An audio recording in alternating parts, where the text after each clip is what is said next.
नमस्कार विद्यार्थी मित्रांनो.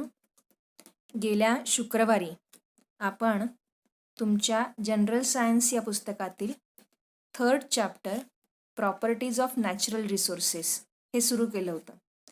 त्यातला first part properties of air हे आपण मागच्या आठवड्यात पाहिलं.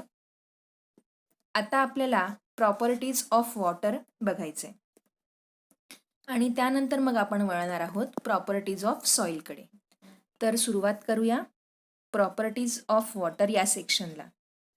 बघा, आपण नेहमी आपल्या रोजच्या जीवनात पाणी वापरतो. त्याचे काय काय गुणधर्म आहेत, काय काय प्रॉपर्टीज आहेत, ते आज आपल्याला बघायचे आहेत. Water occurs in liquid state under ordinary condition.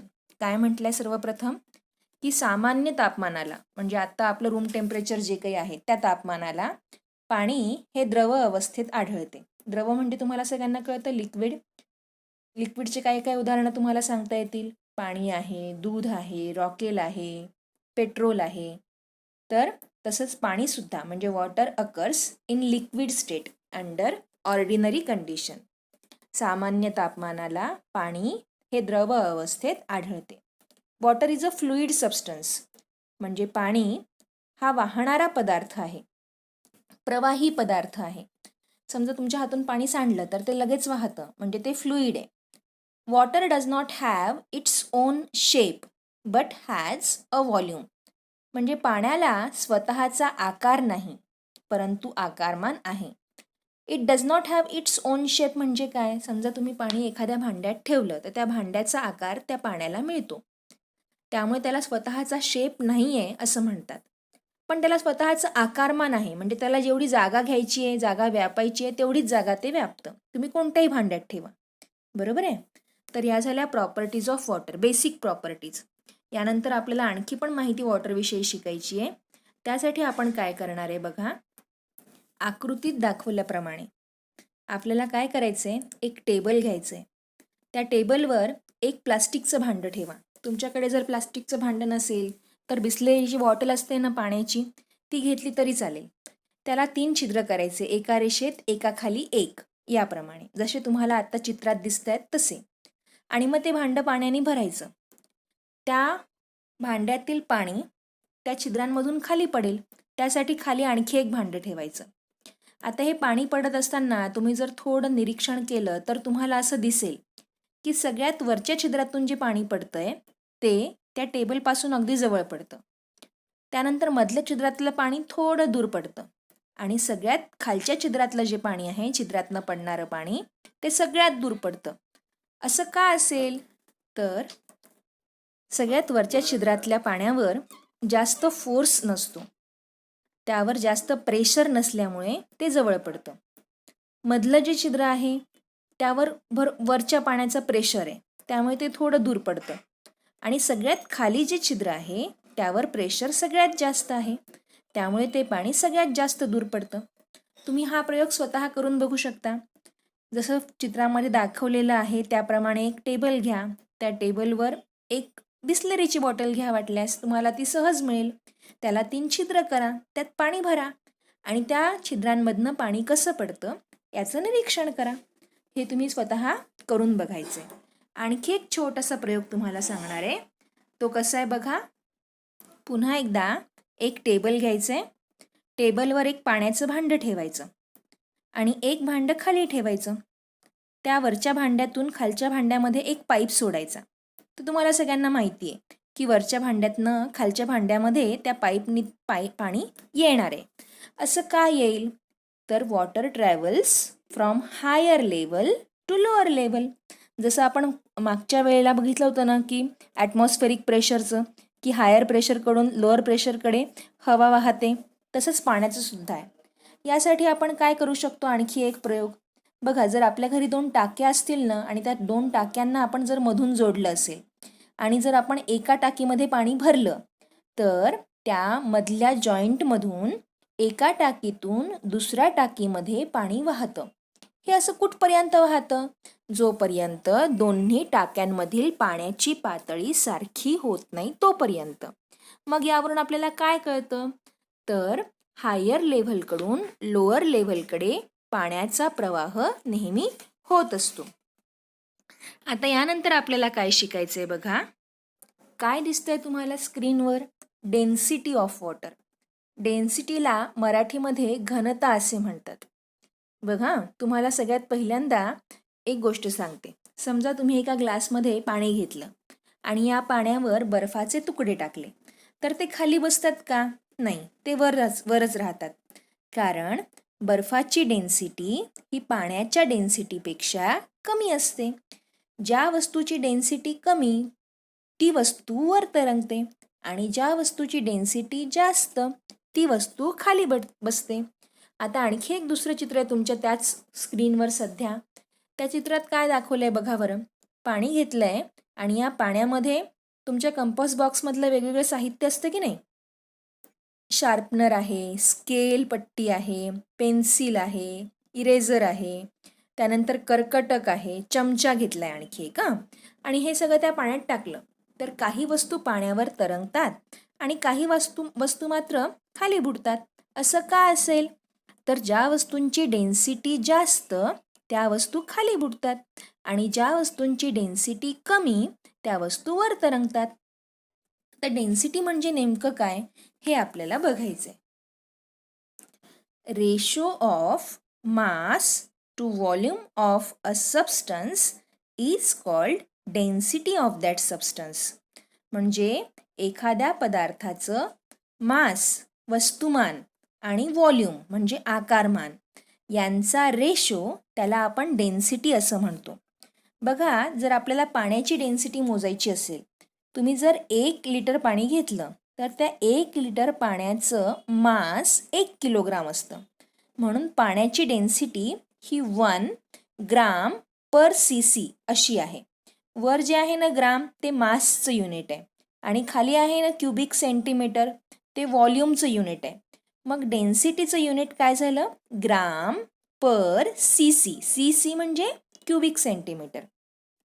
बघा, आपल्याला inter relation between volume and mass of a substance हे माहिती आहे का? The space occupied by a substance is its volume. म्हणजे एखाद्या पदार्थाने व्यापलेली जागा म्हणजे त्याचं व्हॉल्यूम आणि the store of matter in a substance is its mass. आणि त्या पदार्थामध्ये जे काही मॅटर आहे स्टोअर्ड त्याला त्याचं मास असं म्हणतात. मग आता मासचं युनिट ग्राम आणि व्हॉल्यूमचं युनिट क्युबिक सेंटीमीटर. म्हणून डेन्सिटीचं युनिट झालं ग्राम पर cc म्हणजे ग्राम पर क्युबिक सेंटीमीटर. तर अशा प्रकारे डेन्सिटी म्हणजे नेमकं काय हे आपण शिकलो. Ice is lighter than water म्हणजे हलकं आहे. वेन वॉटर फ्रीजेस म्हणजे जेव्हा आपण पाणी गोठतं जेव्हा त्याचा बर्फ तयार होतो, it becomes lighter than the original liquid. ते ओरिजिनल लिक्विडपेक्षा हलकं होतं. When water freezes that is when it transforms into the solid state its volume increases. त्याचं आकारमान वाढतं. Therefore the density of ice is less than the water. म्हणून बर्फाची density ही पाण्याच्या डेन्सिटीपेक्षा कमी असते. That is why the ice floats on water. म्हणून बर्फ पाण्यावर तरंगतो. परत एकदा सांगते हां. जेव्हा पाण्याचा बर्फ होतो तेव्हा त्याचं आकारमान वाढतं. आकारमान वाढतं म्हणजे त्याला लागणारी जी जागा आहे ती वाढते. बघा, थंड प्रदेशामध्ये काय होतं, जेव्हा खूप थंडी पडते तेव्हा पाईपलाईनमध्ये जे पाणी असतं त्या पाण्याचा बर्फ तयार होतो आणि त्या बर्फाला पाण्यापेक्षा जास्त जागा लागते. त्यामुळे तो बर्फ त्या पाईपवर प्रेशर एक्झर्ट करतो आणि प्रेशर एक्झर्ट केल्यामुळे ती पाईपलाईन बऱ्याच वेळेला फुटते. बरं, हे फक्त पाईपलाईनमध्येच होतं का? हे आपण घरीसुद्धा करून बघू शकतो. समजा आपण एखाद्या बॉटलमध्ये पाणी घेतलं आणि ती पाण्याची बॉटल फ्रीझरमध्ये ठेवली. ती बॉटल जर आपण पाण्याने गच्च भरली असेल आणि नंतर दुसऱ्या दिवशी जर आपण बघितली तर तो बर्फ त्या बॉटलमध्ये न बसल्यामुळे ती बॉटल अशी दोन्ही बाजूंनी फुगल्यासारखी होते, कारण तेवढी जागा त्या बर्फाला पुरत नाही. तर अशा प्रकारे बर्फाला जास्त जागा लागते आणि त्यामुळे त्याची डेन्सिटी जी आहे ती कमी होते आणि म्हणून तो पाण्यावर तरंगतो. ठीक आहे. आता हे झालं फॉर्म्युला फॉर डेन्सिटी. त्यानंतर त्याचं युनिट, डेन्सिटी म्हणजे काय ते सांगितलं. आता यानंतर आपल्याला बघायचं आहे ॲनॅमोलस बिहेवियर ऑफ वॉटर. ॲनॅमोलस बिहेवियर म्हणजे काय? मराठीत जर सांगायचं असेल ॲनॅमोलस बिहेवियर म्हणजे तर असंगत वर्तन. असंगत वर्तन म्हणजे नेहमीपेक्षा वेगळं वर्तन. म्हणजे आपण नेहमी जसं वागतो किंवा जसं नेहमी सगळेजण वागतात त्यापेक्षा काहीतरी वेगळं वागणे, अपोजिट वागणे. बघा कसं सांगितलंय. Usually Wien the temperature of a substance is lowered the density increases as the volume decreases. बघा नेहमी usually when the temperature of a substance is lowered म्हणजे एखाद्या पदार्थाचं तापमान आपण कमी करतो. its density increases म्हणजे त्याची घनता वाढते आणि व्हॉल्यूम कमी होतं. but water is an exception to this rule. पण या नियमाला पाणी हा अपवाद आहे. कसं काय अपवाद आहे? बघा, keep a glass full of water in the freezer for 5 to 10 minutes. Then take it out and observe it carefully. एक पाण्याने भरलेला ग्लास तुम्ही फ्रीझरमध्ये ठेवा. थोड्या वेळाने तो बाहेर काढा आणि तुम्हाला काय फरक दिसतोय का ते बघा. From which part in the glass does the water first start freezing. ते पहिल्यांदा कुठे फ्रीज होतं ते बघा. म्हणजे खालचं पाणी पहिल्यांदा बर्फ होतं का वरच्या पाण्याचा बर्फ पहिल्यांदा होतो ते बघा. The density of water is peculiar. When water at normal temperature starts cooling it's density increases like that of most liquid. However if its temperature falls below 4 degree Celsius. पुन्हा एकदा सांगते हां. आता रूम टेम्परेचरला म्हणजे साधारण तापमानाला जेव्हा पाणी आहे आणि या पाण्याला आपण थंड करतो तर थंड करत असताना बाकी सगळ्या पदार्थांप्रमाणेच पाणीसुद्धा त्याची जी डेन्सिटी आहे ती वाढते. पण एकदा 4 डिग्री सेल्सिअसला पाणी पोहोचलं की 4 डिग्री सेल्सिअसपासून ते 0 डिग्री सेल्सिअसपर्यंत जी डेन्सिटी आतापर्यंत वाढत होती ती आता कमी व्हायला लागते आणि व्हॉल्यूम जे कमी होत होतं ते आता वाढायला लागतं. म्हणजे 4 डिग्री ते 0 डिग्रीपर्यंत हे जे पाणी आहे हे असंगत वर्तन दाखवतं. असंगत वर्तन म्हणजे ॲनॅमोलस बिहेवियर. समजा एखाद्या घटनेनंतर एखादी व्यक्ती वेगळी वागायला लागली. म्हणजे समजा आपण एखाद्या मुलाचं उदाहरण घेऊ. अबक नावाचा कोणीतरी एक मुलगा आहे आणि तो नेहमी शांत असतो नेहमी. पण एखादी घटना अशी झाली की त्या घटनेनंतर तो मुलगा एकदम हायपर झाला किंवा चिडायला लागला किंवा भांडायला लागला. म्हणजे ते त्याचं असंगत वर्तन झालं. असंगत वर्तनाला म्हणतात ॲनॅमोलस बिहेवियर. पाण्याचं सुद्धा तसंच आहे. एरवी बाकी सगळ्या टेम्परेचरला जेव्हा आपण टेम्परेचर कमी करतो किंवा टेम्परेचर वाढवतो तेव्हा बाकी सगळ्या पदार्थांप्रमाणेच पाणीसुद्धा त्याचं व्हॉल्यूम आणि डेन्सिटी कमी आणि जास्त होते.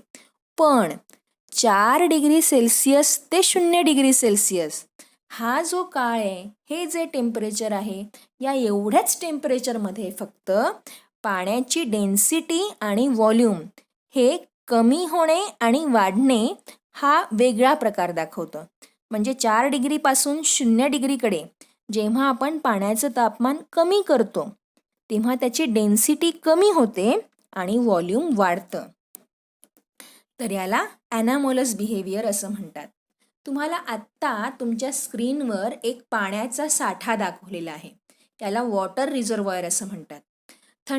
थंडीच्या दिवसांमध्ये काय होतं बघा, बर्फ तयार होतो आणि त्या बर्फामध्ये म्हणजे या पाण्याच्या जलाशयात जे काही प्राणी राहत असतील जलचर प्राणी मग ते कसे टिकून राहतात. तर पाण्याचं तापमान जेव्हा कमी व्हायला लागतं सर्वप्रथम वरचा जो सरफेस आहे ना पृष्ठभाग त्या पृष्ठभागावरचं पाण्याचं तापमान कमी होतं. बघा सगळ्यात वर 0 डिग्री सेल्सिअस 1 डिग्री सेल्सिअस असं दाखवलं आहे. मग खाली 2 डिग्री आहे, त्याच्या खाली 3 डिग्री आणि तळाशी 4 डिग्री सेल्सिअस. म्हणजे तळाचं तापमान 4 डिग्री दाखवलेलं आहे आणि वरचं तापमान सगळ्यात कमी. मग अशा वेळेला त्या पाण्याच्या जलाशयात म्हणजे जलाशयामध्ये राहणारे जे काही प्राणी आहेत ते प्राणी त्या रिझर्वॉयरमध्ये खालच्या दिशेने जातात आणि अशा प्रकारे त्यांचा या थंड पाण्यापासून किंवा टेम्परेचरपासून बचाव होतो. तर अशा प्रकारे anomalous behaviour of water helps aquatic animals to survive. म्हणजे या पाण्याच्या असंगत वर्तनामुळे पाण्यात राहणारे जे काही प्राणी आहे त्यांचा थंडीपासून बचाव होतो. कारण 4 डिग्री सेल्सिअस ते 0 डिग्री सेल्सिअस जेव्हा डेन्सिटी कमी व्हायला पाहिजे तेव्हा ती डेन्सिटी वाढायला पाहिजे ती कमी होते आणि म्हणून ते बर्फ वर तरंगतो. बर्फ वर तरंगत असल्यामुळे ते प्राणी सहज खालच्या दिशेने जाऊ शकतात आणि त्या जलाशयाच्या तळाशी राहतात. आता हे झालं ॲनामोलस बिहेवियर. त्यानंतर आपल्याला शिकायचं आहे इफेक्ट ऑफ डेन्सिटी. आता डेन्सिटीचा काय इफेक्ट होत असेल बरं? तुम्हाला आत्ता तुमच्या स्क्रीनवर 2 पाण्याचे भांडे दिसतात. दोन्ही भांड्यांमध्ये पाणी तर टाकलंच आहे. एका भांड्यात टाकलेला बटाटा तळाशी बसतो आणि तोच बटाटा उचलून जर दुसऱ्या भांड्यात टाकला तर तो वर तरंगतो. आता हा बटाटा वर का तरंगत असेल? तर त्या पाण्यामध्ये आपण मीठ घातलेलं आहे. मीठ घातलेलं असल्यामुळे त्या पाण्याची जी डेन्सिटी आहे ती वाढते आणि त्यामुळे ती बटाट्याची डेन्सिटी कमी असल्यामुळे मग तो तरंगतो. बघा काय म्हटलंय, take 2 big glasses of water. Add 4 to 5 spoonfuls of salt to the water in 1 glass and dissolve it completely. Now place a potato in the water in the second glass. The potato will sink. Take out the potato from that glass and put it in the salt water and observe. The density of water in that glass is greater. Due to the dissolved salt, the potato floats in the water because of the increased density. आणि याचाच उपयोग म्हणून जेव्हा आपण समुद्राच्या पाण्यात म्हणजे पोहायला जातो तेव्हा तिथे पोहणं सोपं असतं. It is easier to swim in the sea than in a well or a lake. म्हणजे विहिरीमध्ये पोहण्यापेक्षा किंवा तलावात पोहण्यापेक्षा समुद्रात पोहणं सोपं असतं कारण समुद्रातलं पाणी खारं असतं. तर त्या खाऱ्या पाण्यामुळे त्या पाण्याची डेन्सिटी म्हणजे त्या मिठामुळे पाण्याची डेन्सिटी वाढते आणि त्यामुळे त्या पाण्यावर आपण सहज तरंगू शकतो. आता हे झालं त्या डेन्सिटीचा होणारा परिणाम. यानंतर आपल्याला शिकायचे what do you mean by solute, solvent and solution. सगळ्यात पहिल्यांदा आपण सोल्यूट बघू. The substance that dissolves is called solute. जो पदार्थ विरघळतो त्याला सोल्यूट असं म्हणतात. उदाहरणार्थ जर आपण मीठ आणि पाणी यांचं मिश्रण केलं तर मिठाला म्हणायचं सोल्यूट. आता सॉल्व्हंट बघू. The substance in which the solute dissolves is called solvent. ज्या पदार्थामध्ये सोल्यूट डिझॉल्व्ह होतो त्याला सॉल्व्हंट म्हणतात. म्हणजे पाण्याला म्हणायचं सॉल्व्हंट. मग आता सोल्युशन म्हणजे काय? What we get when the solute dissolves in the solvent is called solution. मीठ आणि पाणी यांच्या मिश्रणाला सोल्युशन असं म्हणायचं. परत एकदा सांगते. The substance that dissolves is solute. The substance in which the solute dissolves is called solvent. And what we get when the solute dissolves in the solvent is called solution. तर हे सगळं झालं पाण्याविषयी. पाण्याचे गुणधर्म आपण पाहिले, ॲनामोलस बिहेवियर पाहिलं, density of water पाहिलं, पाणी कोणत्या दिशेने कोणत्या दिशेकडे वाहतं, हायर लेवलकडून लोअर लेवलकडे ते बघितलं. जर आपण पाण्याच्या एखाद्या साठ्याला 3 छिद्र केले एका खाली एक तर त्यांचा प्रेशरमुळे काय परिणाम होतो ते खाली पडण्यावर ते सुद्धा आपण शिकलो. बरोबर आहे. पाण्याचे काही बेसिक गुणधर्म शिकलो की पाणी हे नॉर्मल टेम्परेचरला लिक्विड असतं, ते फ्लुईड आहे, त्याला स्वतःचा शेप नसतो, त्याला मात्र व्हॉल्यूम असतं. बरोबर आहे. तर इथे प्रॉपर्टीज ऑफ वॉटर संपलेले आहे. यानंतर पेज नंबर 21वर एका बॉक्समध्ये तुम्हाला uses of water according to its properties म्हणजे त्याच्या गुणधर्मांमुळे प्रमाणे आपण पाण्याचे काय काय वापर करतो. आपण नेहमी वापरतो पाणी रोजच्या ह्याच्यात, तर ते दिलेलं आहे. तर तुम्ही काय करायचं आहे, पेज नंबर 19, 20 आणि 21 टेक्स्टबुकमधलं अतिशय शांततेने सावकाश नीट वाचायचं, त्याचा डिटेल अभ्यास करायचा. मी तुम्हाला आत्ता जे काही बोलून दाखवलं, स्लाइड्स सुरू असताना सांगितलं, ते सगळं या टेक्स्टबुकमध्ये दिलेलं आहे. तुम्ही काय अभ्यास करणार आहात? तर या स्लाईड्समध्ये मी जे जे दिलं आहे ते तर क्लासवर्कमध्ये लिहालच, पण टेक्स्टबुकसुद्धा वाचायचं आहे. आणि मग टेक्स्टबुक वाचून झालं की त्यातनं तुम्हाला जर काही नोट्स काढता येत असतील तर त्या काढा. एक्सरसाइजमध्ये काही प्रश्न विचारलेले आहेत, त्यांचे उत्तरं जर तुम्हाला सहज लिहिता येत असतील तर ती सुद्धा लिहून काढा. टेक्स्टबुक जर तुम्ही डिटेल वाचलं तर तुमचा जास्त चांगला अभ्यास होणार आहे. त्यामुळे मी तुम्हाला पुन्हा पुन्हा सांगते की तुम्हाला टेक्स्टबुकचा अभ्यास स्वतः करायचा आहे. आणि हे स्लाईड्सवर मी जे काही दाखवते ते तुम्हाला क्लासवर्कमध्ये लिहून काढायचे. तर मग आता आपण भेटूया पुढच्या शुक्रवारी नवीन पार्ट याच चॅप्टरचा प्रॉपर्टीज ऑफ सॉइल यासोबत. Till then, bye.